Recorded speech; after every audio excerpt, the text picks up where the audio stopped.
Hello दोस्तों, आपका स्वागत है हमारे यूट्यूब चैनल पर। मैं के सिंह इस वीडियो में कराऊंगा साधारण ब्याज, जो कि एकदम बेसिक से और शॉर्ट ट्रिक द्वारा हल कराया जाएगा। जैसा कि दोस्तों एक क्वेश्चन है, एक व्यक्ति के पास 2000 रुपए थे। उसने कुछ रुपए 5% साधारण ब्याज पर और शेष रुपए 4% पर उधार दे दिए। उसे एक वर्ष में कुल 92 रुपए ब्याज के रूप में मिले। उसने 5% की दर पर कितने रुपए उधार दिए थे? तो बहुत आसान सा एक तरीका होता है दोस्तों। जैसा कि उसने कहा है कुल रुपए 2000 थे और ब्याज कुल दोनों को मिलाकर के 92 रुपए हुआ। तो सबसे पहले इनकी ब्याज की औसत दर निकाल लेते हैं। क्या होगा? ब्याज की औसत दर, ब्याज बराबर रहता है मूलधन, क्योंकि हमें दर निकालनी है तो दर बराबर क्या रहता है ब्याज गुणा 100। तो ब्याज 92 रुपए, मूलधन गुणा समय, यहां से 4.6% हुई। अब हमें पता लगा कि ब्याज की दर जो औसत दर थी वो 4.6% थी। तब दोस्तों उसने कुछ रुपए 5% पर दिए, तो पहला भाग तो 5% पर हुआ।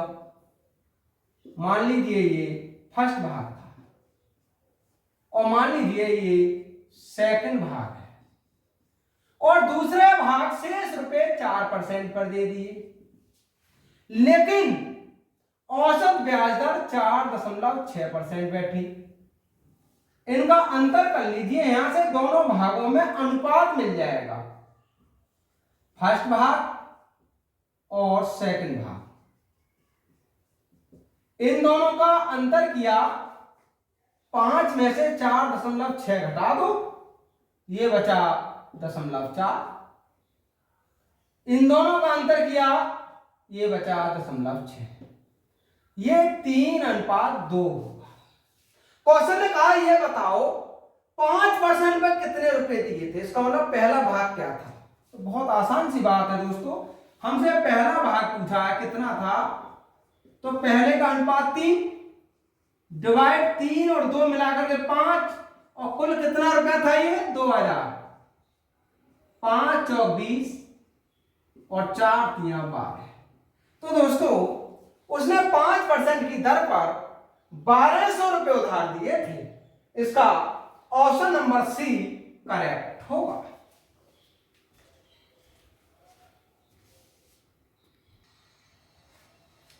नेक्स्ट क्वेश्चन है दोस्तों, अरुण 20,000 रुपए अपने दो दोस्तों को उधार देता है। वह पहले दोस्त को 12,000 रुपए 8% वार्षिक साधारण ब्याज की दर पर देता है। अरुण अपनी कुल राशि पर 10% लाभ चाहता है। उसे शेष राशि दूसरे दोस्त को किस साधारण ब्याज दर पर देनी चाहिए ताकि उसे इच्छित लाभ मिल सके? तो दोस्तों बहुत आसान से तरीका से हल कर सकते हैं। जैसा कि एक दोस्त को तो 12,000 रुपए उसने दे दिए, वो भी 8% की दर पर। जब 12,000 रुपए 8% की वार्षिक दर पर दिए थे, तो पहले ये पता लगा कि इस दोस्त ने 12,000 रुपए का 8% वार्षिक ब्याज की दर से 1 साल का ब्याज कितना दिया होगा। तो पहले दोस्त का ब्याज निकालते हैं। पहले ब्याज बराबर रहेगा मूलधन गुणा दर गुणा समय डिवाइड 100। 12 8 96 960 रुपए। पहले दोस्त ने 960 रुपए ब्याज दिया था, जबकि वो चाहता था कि इस पूरी राशि का 10% लाभ मिले। तो फिर कितना बैठेगा 10% भाई? ये ज्ञात करते हैं। कुल ब्याज कितना बैठेगा उसका? 20,000 रुपए का 10% और डिवाइड 100, ये होगा 2,000 रुपए। उसके लिए 2,000 रुपए कमाना चाहता था वो, जबकि एक दोस्त से 960 रुपए तो उसे प्राप्त हुए। फिर दूसरा दोस्त कितने रुपए ब्याज के देगा? तो दूसरे दोस्त का ब्याज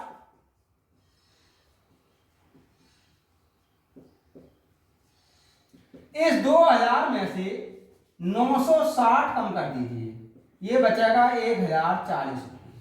अगर दूसरा दोस्त 1040 रुपये ब्याज के रूप में दे तब उसे कुल राशि का 10% ब्याज मिलेगा। तो वो ये कहना चाह रहे हैं कि जब ये दूसरा दोस्त 1040 रुपये ब्याज देगा, किस दर से देगा, ये इसके ब्याज की दर क्या रहेगी। तो दोस्तों ब्याज की दर बराबर रहता है ब्याज गुणा 100 मूलधन। जब एक कुल राशि तो 20,000 थी, एक दोस्त ने 12,000 रुपए लिए तो दूसरे दोस्त ने 8,000 रुपए लिए होंगे, तभी तो दोनों मिलाकर के 20,000 हुआ। तो 8,000 और समय 1 वर्ष, ये बचा 104 डिवाइड 8, 13 8 104। क्वेश्चन ने कहा था बताइए उसे दूसरे दोस्त को किस साधारण ब्याज की दर पर देनी चाहिए। तो दूसरे दोस्त को 13% के साधारण ब्याज पर राशि देनी चाहिए, तब उसे इच्छित ब्याज प्राप्त होगा।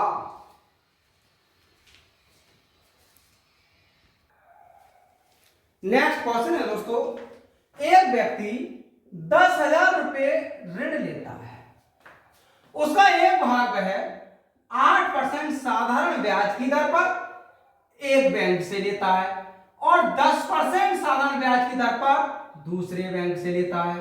वह कुल ब्याज के रूप में 950 रुपए का भुगतान करता है। उसका पहले बैंक से लिया गया ऋण कितना था। तब दोस्तों सबसे पहले ये देखें कि इनकी औसत दर कितनी होगी। तब औसत दर यह रहेगी ब्याज 950 रुपए प्राप्त हुआ गुणा 100 मूलधन 10,000 रुपए गुणा समय, यहां से 9.5%। तो उसने 8% की दर पर एक भाग लिया, तो एक बैंक ने 8% से दिया था, दूसरे बैंक ने 10% की दर पर दिया था, जबकि औसत दर 9.5 थी। दोनों बैंकों के ऋणों का अनुपात कितना होगा। इन दोनों का अंतर कर लीजिए 0.5, इन दोनों का अंतर कर लीजिएगा 1.5, ये होगा 1:3। अब क्वेश्चन ये कह रहा है, ये बताइएगा कि उसका पहले बैंक से लिया गया ऋण कितना था।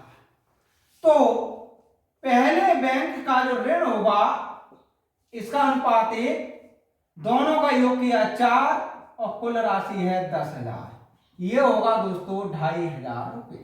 तो पहले बैंक से लिया गया ऋण 2,500 रुपए होगा।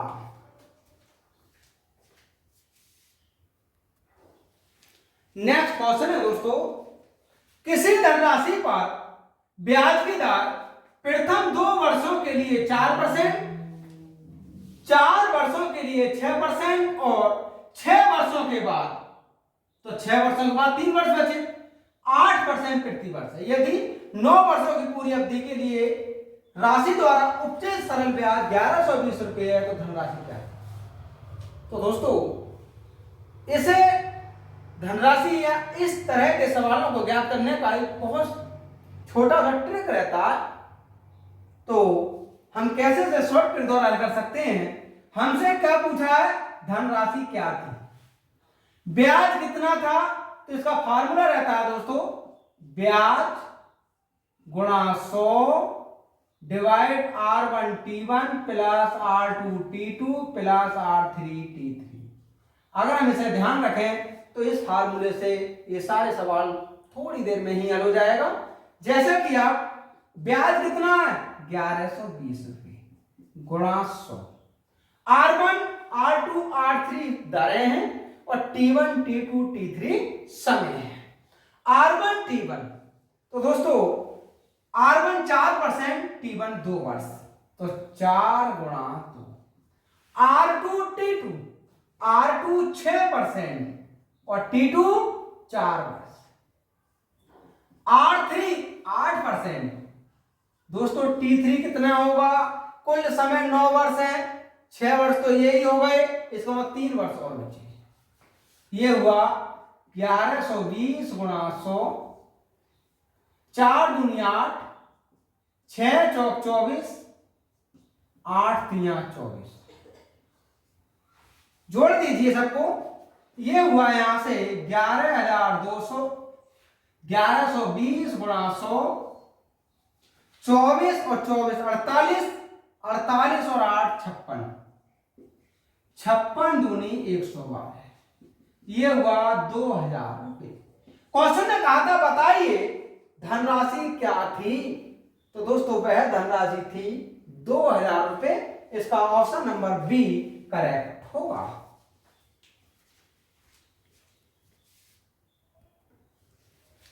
नेक्स्ट क्वेश्चन है दोस्तों, ए ने बी से कोई धनराशि साधारण ब्याज पर प्रथम 3 वर्ष के लिए 12% वार्षिक दर से, अगले 5 वर्ष के लिए 16% वार्षिक दर से तथा 8 वर्षों के बाद की समाप्ति के लिए 20% की वार्षिक दर से उधार ली। यदि 11 वर्षों के बाद ब्याज मूलधन से 6080 रुपये अधिक हो गया हो तो उधार ली गई धनराशि क्या थी? मूलधन क्या था? तो दोस्तों बहुत सिंपल सा तरीका होता है इसका। मूलधन क्या था? ब्याज मूलधन से 6080 रुपये अधिक हुआ, तो ब्याज मूलधन से 6080 रुपये अधिक हुआ गुणा 100 डिवाइड R1 T1 3 वर्ष के लिए 12%, तो 12 गुणा 3, 5 वर्ष के लिए 16%, 16 गुणा 5, फिर अगले समय के लिए 20%, तो अगला समय कितना बचा दोस्तों? 8 वर्ष के बाद, तो 3 वर्ष बचे क्योंकि कुल समय तो 11 वर्ष है, और जब 11 वर्ष है 3 वर्ष ये और 5 वर्ष ये, तो 8 वर्ष हो गए। 11 में से 8 घटा दीजिएगा, 3 वर्ष ये बचा। ये हुआ P प्लस 6080 गुणा 100, 12 तिया 36, 16 पंजे 80 और 20 तिया 60। ये हुआ P प्लस 6080 गुणा 100। यहां से इस सबको जोड़ दीजिएगा। ये हुआ 6, 6 8 14, 14 3 17, 176। ये हुआ दोस्तों 176P 100P प्लस 6080 गुणा 100। ये इधर लाएंगे तो 76 बचेगा, ये बचेगा 6080 गुणा 100। P बराबर होगा 6080 गुणा 100 डिवाइड 76। इसे डिवाइड किया तब ये होगा 8000 रुपये। क्वेश्चन ने कहा था बताइए उधार ली गई धनराशि क्या थी, अर्थात इसका मूलधन क्या था? तो दोस्तों इसका मूलधन था 8000 रुपये। इसका ऑप्शन नंबर ए करेक्ट होगा।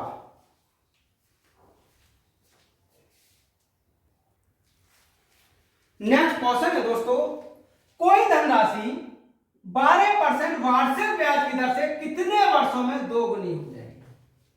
तो बहुत सिंपल सा एक तरीका होता है दोस्तों। उसने कहा दोगुनी हो जाएगी। कोई धनराशि, हमसे क्या पूछना चाह रहे हैं? धनराशि। कोई धनराशि 12% वार्षिक ब्याज की दर से कितने वर्षों में, समय पूछ रहे हैं। तो दोस्तों इसका एक बहुत शॉर्ट ट्रिक होता है, दर बराबर जितना भी गुना है वो डिवाइड समय और गुणा 100। कितनी दर है? हमसे समय पूछा है यहां से, तो समय बराबर हो जाएगा गुना -1 डिवाइड दर गुणा 100। ये 2 गुना 12% गुणा 100। ये हुआ यहां से 25/3। इसका मतलब हुआ 8 सही 1/3। ये वर्ष हुए, तो 8 से 1/3 का मतलब 8 तो पूरे वर्ष हो गए, और 1/3 को 12 से गुणा करेंगे तो 4 हो गए माह। उसने कहा था कितने वर्षों में, तो दोस्तों 8 वर्ष 4 माह में वो धनराशि 12% वार्षिक ब्याज की दर से दोगुनी हो जाएगी। इसका ऑप्शन नंबर बी करेक्ट होगा।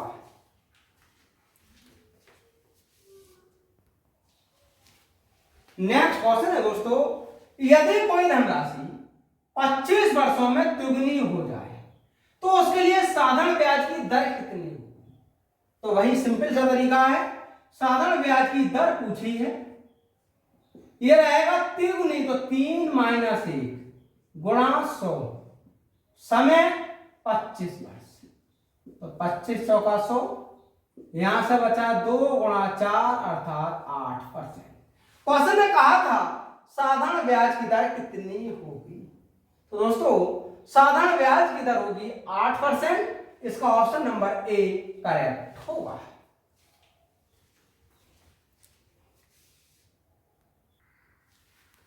नेक्स्ट क्वेश्चन है दोस्तों, निवेश से संबंधित एक योजना में निवेश की राशि 8 वर्षों में दुगनी करने की घोषणा की गई है।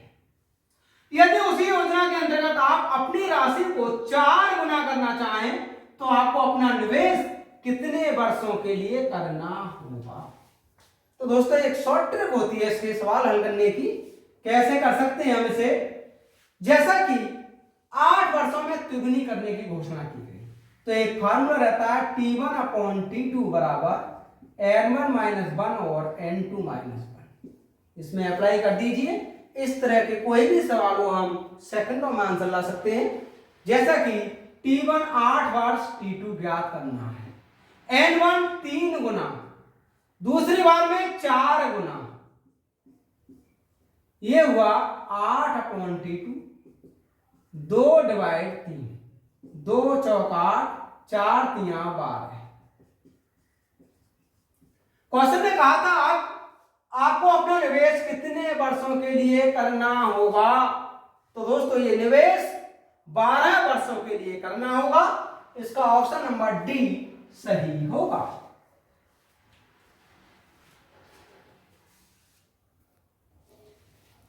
नेक्स्ट क्वेश्चन है दोस्तों, एक निश्चित राशि निश्चित साधारण ब्याज की दर से 7 वर्ष में दोगुनी हो जाती है, तो वही धनराशि उसी ब्याज की दर से कितने वर्षों में 5 गुनी हो जाएगी?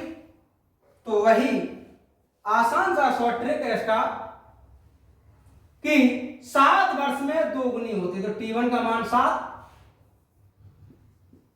और 2 गुनी हो जाती है 2 - 1।